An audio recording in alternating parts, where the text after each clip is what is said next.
یہ سب ہوا، میں نے ہی اغوا کرنے کی پلاننگ کی تھی، لیکن سب الٹ گیا۔ سچ تو یہ ہے کہ چند سیکنڈ کی توقف کے بعد میں نے سچ تو یہ ہے کہ میں آیت کو قتل کروانے جا رہا تھا۔ وٹ؟ وہ پہنچ چکا گئے اور اس کی یہ شدید حیرت بچا دی۔ ہادی، تم ایسا قدم کیسے اٹھا سکتے ہو؟ مجھ سے بہت بڑی غلطی ہوگی اس دلدل سے نکلنے کے جنون میں یہ انتہائی قدم اٹھایا، لیکن اب میں بری طرح پھنس چکا ہوں۔ اگر آیت مر جاتی ہے تب بھی، اور اگر زندہ بچ جاتی ہے تب بھی۔ دراصل میں نے یہ سوچ کر کیا سب کو شک ہمدانی کے خاندانی دشمن پر جائے گا، لیکن اب تو اصل قاتل کی شناخت تک ہو چکی ہے اور ہمدانی ایک نہ ایک دن عقیل تک پہنچ جائے گا، اور اگر آیت زندہ بچ گئی تو وہ خود اپنے نانا کو آ کر سب بتا دے گی۔ مطلب دونوں صورتوں میں میرے بچنے کے چانسز نہیں ہیں۔ میری زندگی مکمل تباہ ہو چکی ہے اور تم بولو ہے تو بولو، کیا تم اب بھی مجھ سے نکاح کرنا چاہتی ہو؟ دنیا میں ایک صبور ہی وہ واحد انسان تھی جسے میں کبھی کچھ بھی نہیں چھپاتا تھا، اور اب بھی میرے علاوہ صرف ایک وہی تھی جس میں اپنی ساری کارستانی بتا چکا تھا۔ اس طرح اس کی طرف مکمل خاموشی تھی، گہری پرسوچ خاموشی۔ میں بھی تو یہی چاہتا تھا۔ وہ اچھی طرح سوچ سمجھ کر فیصلہ کرے۔ کچھ دیر بعد خاموشی کی نظر ہوئے اور پھر وہ گہری سانس کھینچتے ہوئے دھیمے لہجے میں بولی، ہادی، میں تم سے محبت کرتی ہوں، اور محبت کا اس کی محبوب کا اس کی مشکل میں ساتھ دینا ہی تو محبت کا امتحان ہے۔ میں اب بھی تم سے نکاح کرنے کے لیے تیار ہوں۔ مجھے یقین ہے ایک دن ہم دونوں ساتھ ہوں گے۔ اس کے جواب نے میرے دل پر سے منو بوجھ اتار دیا۔ مجھے اس کی محبت پر یقین تھا اور اب تو فخر ہونے لگا تھا۔ ٹھیک ہے، تو پھر تم بلاؤ انکل کو، میں تیار ہوں۔ جیسے ہی وہ آتے ہیں میں نیلم کے گھر آ کر تم سے نکاح کر لوں گا۔ ہاں، میں بابا کو بتاتی ہوں۔ I love you Hadi. Love you too. میرے لب پر پھیکی سے مسکراہٹ ابھری، کیونکہ مجھے اس لمحے کچھ اچھا نہیں لگ رہا تھا۔ اس نے فون بند کر دیا تو میں سر کو دونوں ہاتھوں میں تھامے یوں ہی بیڈ پر ڈھہ گیا۔ سر میں شدید درد تھا اور پھر اسی درد میں میری آنکھ لگ گئی۔ یہ میری زندگی کا بدترین اور تکلیف دہ لمحہ تھا۔ میرے بازو میں کانچ کا ایک بڑا ٹکڑا پیوست تھا اور میں پانی میں بھیگ چکی تھی۔ مجھ پر بالٹی انڈیلنے والا درندہ اب مجھے اس بے بس حالت میں دیکھ کر ہنس رہا تھا۔ میں نے اس نے بازو سے تھام کر اوپر کیا اور میری کمر کو اور پاؤں کو کرسی پر سے کھولنے لگا۔ میں نے اپنے ہاتھ میں پکڑے کانچ کے ٹکڑے کو ہتھیلیوں کے درمیان چھپا لیا۔ مبادا وہ ٹکڑا دیکھ لیتے اور اسے اندازہ ہو جاتا کہ میرے ہاتھوں کی رسی بس کھلنے ہی والی تھی۔ کمر کے گرد بندھی رسی کھولنے کے بعد سے اس نے میرے پیر بھی کھول دیے۔ اب وہ مجھے ایک بازو سے تھامے گھسیٹتا ہوا لے جا رہا تھا اور میری تمام تر توجہ بندھے ہاتھوں کی رسی کو کاٹنے پر تھی۔ یہ گھر بہت پرانا تھا اور میں جس کمرے میں بندھی ہوئی تھی اسے چھوڑ کر باقی گھر میں قدرے صفائی تھی۔ میں کن اکھیوں سے ارد گرد کا جائزہ لے رہی تھی۔ اگر میں یہاں سے بھاگوں تو کہاں سے بیرونی دروازہ ہوگا؟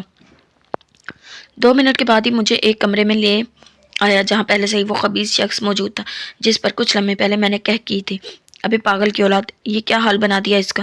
وہ میری اتنی بری حالت دیکھ کر تیش میں آ گیا۔ میرے کپڑے، بازو اور چہرہ سب پر خون تھا اور بازو میں سے تو باقاعدہ خون بہہ رہا تھا۔ دادا، میں نے کچھ نہیں کیا۔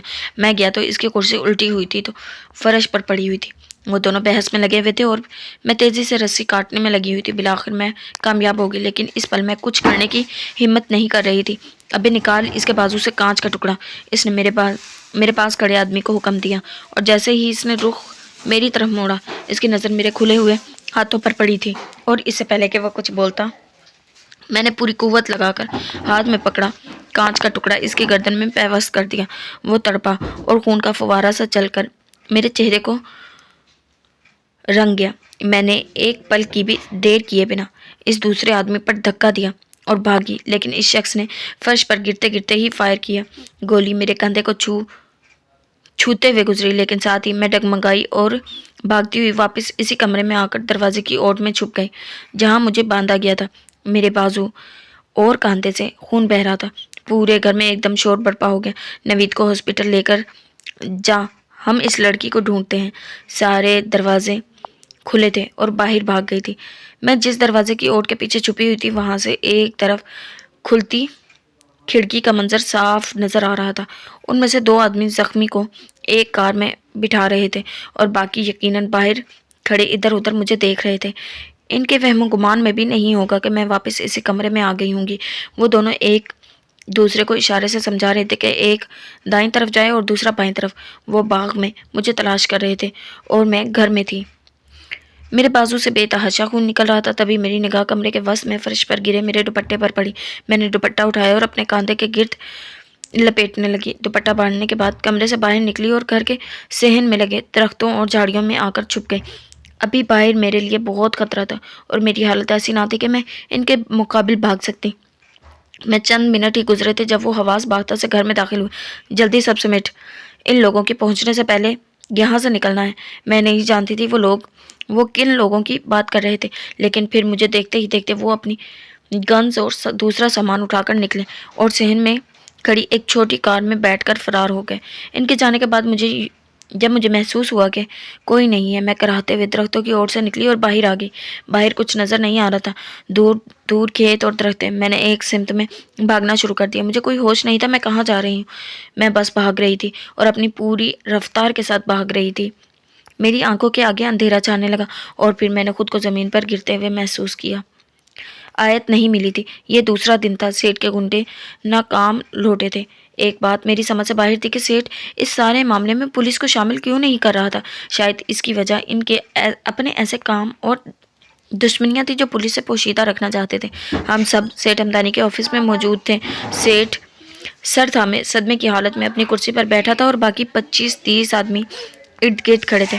میں کچھ دور لگے صوفے پر بیٹھا ہوا تھا۔ میں اپنے صدمے میں تھا۔ سیٹھ جی، آیت بی بی کی کوئی خبر نہیں، شاید وہ لوگ اپنے ساتھ لے گئے ہیں۔ ہم نے کراچی میں بھی سب کو ایکٹیو کر دیا ہے۔ وہ وکیل زیادہ دیر تک ہم سے بچ نہیں سکتا۔ بڑی مونچھوں والا سیٹھ کو تسلی دے رہا تھا اور سب ابھی اس امید کو باقی رکھے ہوئے تھے کہ آیت زندہ ہے۔ سیٹھ ہمدانی تاہنوز سر جھکائے ہوئے تھا۔ آیت بی بی کو کچھ نہیں ہوگا سیٹھ جی، شیر علی نے دلگیر لہجے میں کہا تو سیٹھ نے آہستہ سر اوپر اٹھایا۔ ان دونوں میں ہی سیٹھ کا چہرہ زرد پڑ گیا تھا، لیکن سرخ آنکھیں کسی زخمی شیر کی طرح لگ رہی تھی۔ یہ کوئی عام اغوا نہیں تھا، ضرور اس کے پیچھے کسی کا ہاتھ ہے۔ مجھے اس انسان کا پتہ چلانا ہے۔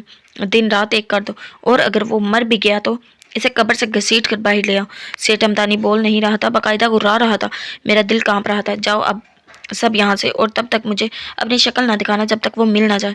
سیٹھ ہمدانی پوری قوت سے چلایا تھا۔ سب جیسے ہمدانی ولاس کے دور و دیوار بھی لرز گئے۔ وہ سب تیر کی تیزی کی طرح اور پھر شیر علی کے اشارے پر باہر نکلے تھے۔ سیٹھ ہمدانی بھی اپنے کیئر ٹیکر کو کمرے میں لے جانے کا حکم دے رہا تھا۔ سب کے جانے کے بعد ایک میں تھا جو اس حال نما آفس میں اکیلا بیٹھا تھا۔ اب کیا ہوگا؟ دماغ جیسے سوچنے سمجھنے کی صلاحیت کھو چکا تھا۔ میرے فون کی گھنٹی بجنے لگی تو میں چونک کر اس کی طرف متوجہ ہوا۔ صبور کا فون تھا، لیکن یہاں سننا مناسب نہیں تھا۔ میں نے کال منتقل کی اور اسے پیغام ارسال کیا، میں تمہیں کال کرتا ہوں، ویٹ۔ میں اپنے آفس سے اٹھا اور باہر لابی سے ہوتا ہوا لان میں آ گیا۔ ایک تائرانہ نگاہ ارد گرد گھمائی اور پھر فون سے نمبر ملا کر کان سے لگا لیا۔ صبور نے جھٹ سے فون اٹھایا۔ ہیلو ہادی، بابا صبح پہنچ رہے ہیں، ان کے پاس زیادہ وقت نہیں ہے، بھائی ہاسپٹل میں ہے اور اس کی طبیعت ٹھیک نہیں ہے، تمہیں جلدی آنا ہوگا۔ کتنے بجے پہنچے ہیں؟ وہ کل دوپہر 2 بجے یہاں ہوں گے، تم ان سے پہلے پہنچ جانا، کیونکہ وہ نکاح کے فوراً بعد یہاں سے چلے جائیں گے۔ میں پہنچ جاؤں گا، میں نے ٹھنڈے سے لہجے میں کہا، جیسے اس نے فوراً محسوس کیا۔ ہادی، کیا تم خوش نہیں ہو؟ میرے خوش ہونے والے حالات نہیں ہیں، میں نے بے بسی سے کہا۔ ہادی، کیا ہم بھاگ نہیں سکتے؟ مطلب تم کیوں اس سب میں خود کو الجھا رہے ہو؟ بھاگ کر کہاں جاؤں گا؟ میری فیملی ہے، اگر میں بھاگ گیا تو سیٹھ میری فیملی سے بدلہ لے گا۔ تم نہیں جانتی یہ لوگ کیسے ہیں۔ میں کہیں نہیں جا سکتا صبور۔ وہ میرا جواب سن کر خاموش ہو گیا۔ صبور، میں کل آؤں گا، ابھی میں فون رکھتا ہوں، میرے گھر والے ادھر ہمدانی ولاس آ رہے ہیں۔ میں نے بہانہ گھڑا تھا، حالانکہ میں مزید اس سے بات نہیں کرنا چاہتا تھا۔ اوکے، میں انتظار کرتا ہوں۔ اس نے فون بند کیا تو میں پھر سے عقیل کے نمبر ملانے لگا، لیکن وہ بند تھا۔ آخر کہاں تھا وہ؟ آسمان کھا گیا یا زمین نکل گئی؟ میں نے دانت پیسے اور فون بند کر دیا۔ میری آنکھ کھلی تو میں ہاسپٹل میں تھی۔ ایک ہاتھ پر ڈرپ لگی ہوئی تھی، کندھے اور بازو پر پٹی تھی، سر پر بینڈیج تھی۔ میں نے اٹھنا چاہا، لیکن تکلیف کی وجہ سے آنسو نکل آئے۔ میں کہاں تھی اور مجھے کون یہاں لایا تھا؟ میں اسی تلاش میں گردن گھما رہی تھی۔ یہ کوئی بہت ہی کم درجے کا ہاسپٹل تھا۔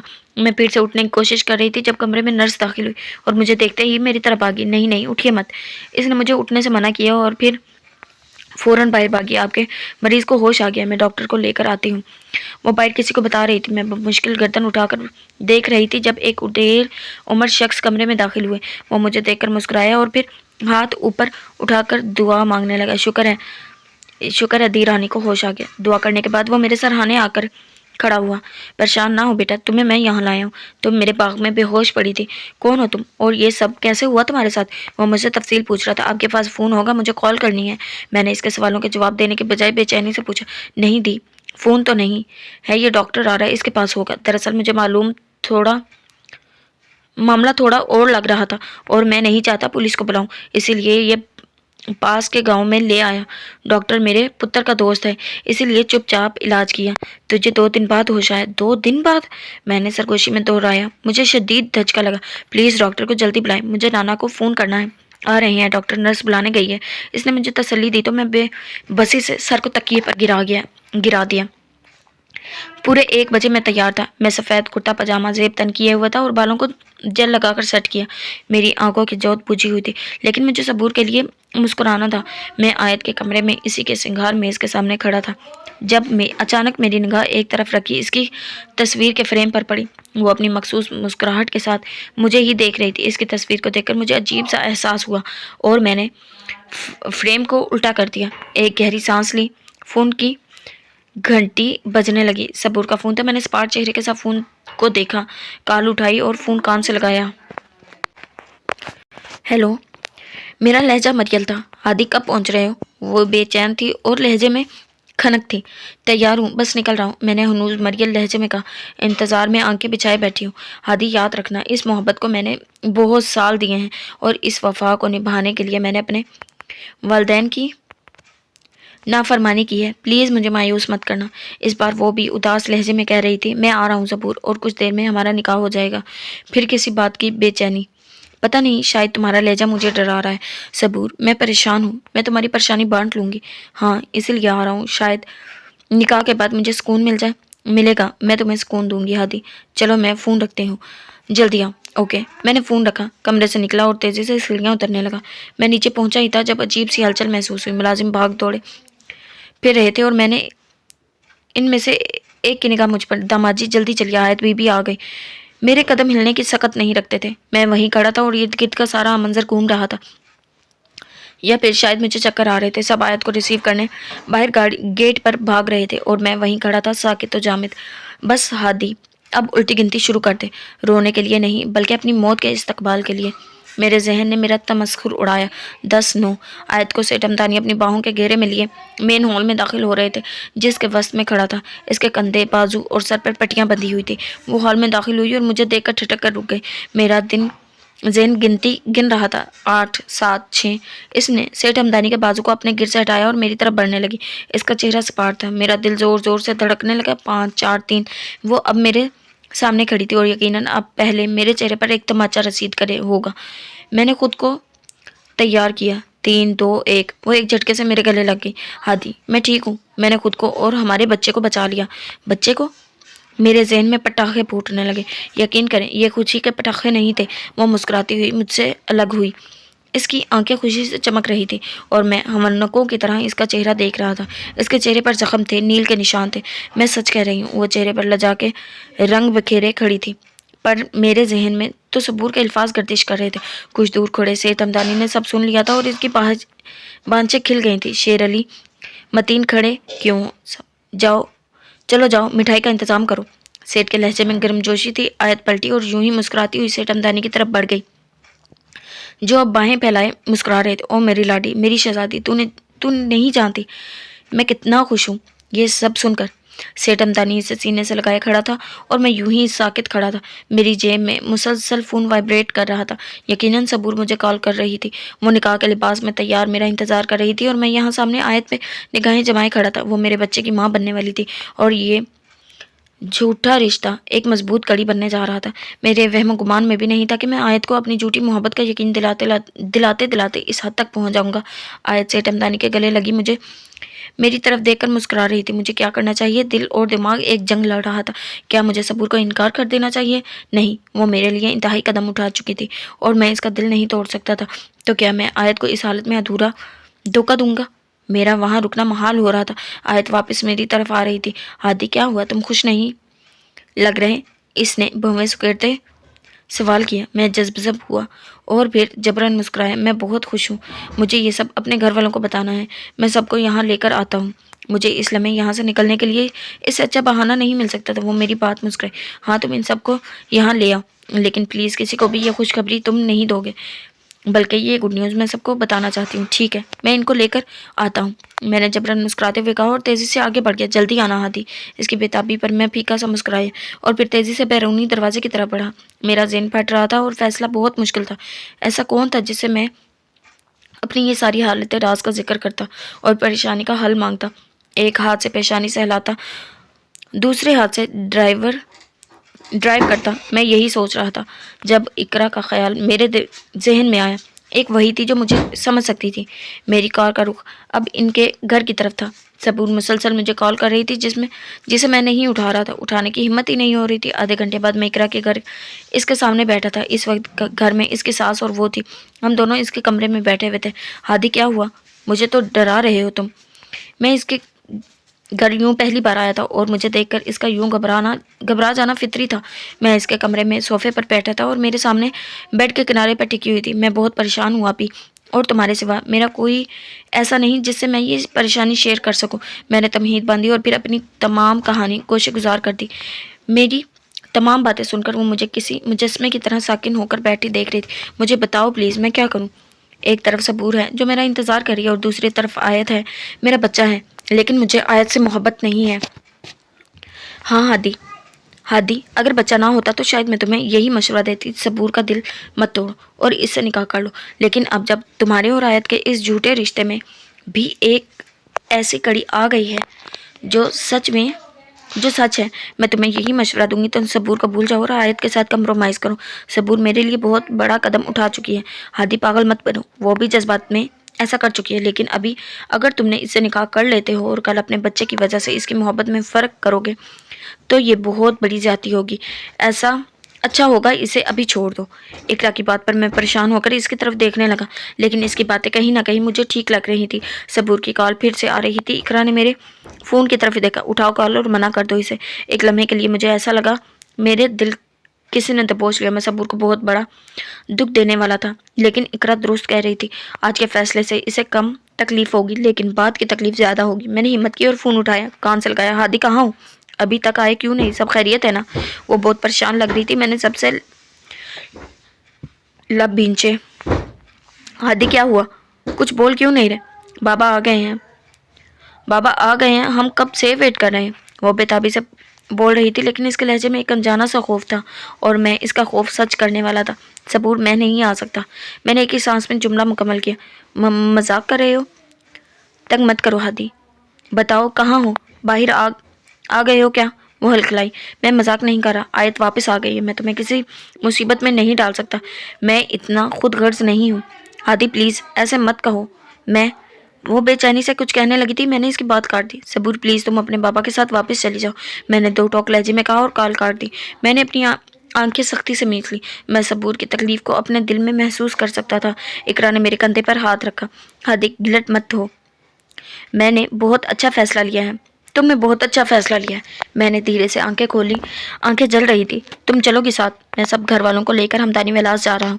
ہاں، میں امی جان کو بتا کر آتی ہوں۔ اس نے فوراً حامی بھری اور اپنی جگہ سے اٹھ کھڑی ہوئی۔ میرے موبائل پر لگاتار نیلم کی کالز آ رہی تھی اور صبور کے پیغامات آ رہے تھے۔ ظاہر سی بات تھی وہ یہ سب کیسے برداشت کرتی۔ وہ منتیں کر رہی تھی، رو رہی تھی، نیلم بار بار کال کر رہی تھی۔ میں نے ایک گہری سانس خارج کی، سینے پر بوجھ تھا، گلے میں آنسوؤں کا گولا اٹک رہا تھا۔ میں موبائل کو آنکھوں کے سامنے کیے بیٹھا تھا اور پھر میں نے اس کے اور نیلم کے نمبرز کو بلاک کر دیا۔ میری آنکھوں میں امڑتی نمی کو میں محسوس کر سکتا تھا۔ اب صبور کے پاپا کے نمبر سے کال آنے لگی تھی۔ میں نے موبائل کو سوئچ آف کیا اور موبائل جیب میں رکھ لیا۔ زندگی ناقابل یقین لمحات سے بھری ہوئی ہوتی ہے۔ کچھ ایسے لمحات اور ایسے پل ہوتے ہیں جو ہمیں اندر سے کھوکھلا کر دیتے ہیں، پھر چاہے ہم کتنے ہی مضبوط کیوں نہ ہوں۔ کبھی جو ہم نے کسی پر یقین کے مضبوط قلعے تعمیر کر رکھے ہوتے ہیں، وہ در حقیقت ان کی بنیادیں ریت کی ہوتی ہیں، اور جنہیں قلعوں کی بنیادیں ریت کی ہوں وہ آسمان کو بھی چھوٹنے لگے تو بھی کسی طوفان کی زد میں آ کر زمین بوس ہوا کرتے ہیں۔ میں ایسی بوسیدہ ہسپتال کے کمرے میں بیڈ پر لیٹی ہوئی تھی اور وہ دھیڑ عمر شخص میرے قریب بیٹھا تھا۔ دروازہ کھلنے کی آواز کے ساتھ ہی کوئی اندر داخل ہوا تھا۔ لورڈ ڈاکٹر آ گیا۔ مجھے اپنی آنکھیں